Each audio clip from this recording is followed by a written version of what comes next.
Just 9 days remain until the country swears in its 46th president. Soon after, Joe Biden's cabinet members will go through the confirmation process, with Governor Gina Raimondo slated to be the nation's next Commerce Secretary.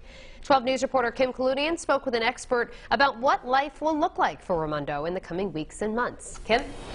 Well, Shannon, there's no doubt that life will be different for the governor if she's confirmed by the Senate. But Darrell West of the Brookings Institution says she'll have to tackle a lot of the same issues that she did here, just on a vastly larger scale.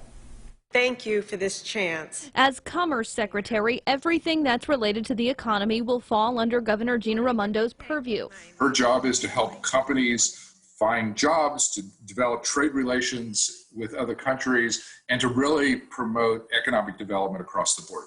Former Brown University professor Darrell West, now at the Brookings Institution in Washington, says the new job is likely to come with a lot of travel, potentially to places like Europe and China, though the journey from Raimondo's office in D.C. to the White House will be a short one. It is a large building that fills an entire city block. It's only a couple blocks away from the White House, so if she needs to connect with President Biden or Vice President Harris on key issues, they're not very far away. In addition to bolstering the economy, the Commerce Department is responsible for the oversight of agencies like the U.S. Census Bureau, which missed its December 31st deadline to provide the latest population count, something that will now fall into Raimondo's hands. I am fully focused on Rhode Island. As for now, West says the governor cannot turn a blind eye to running Rhode Island, particularly amid the coronavirus pandemic, and is likely preparing for her confirmation hearing before the Senate behind the scenes. Because in order to get confirmed by the Senate, you have to submit tax returns or financial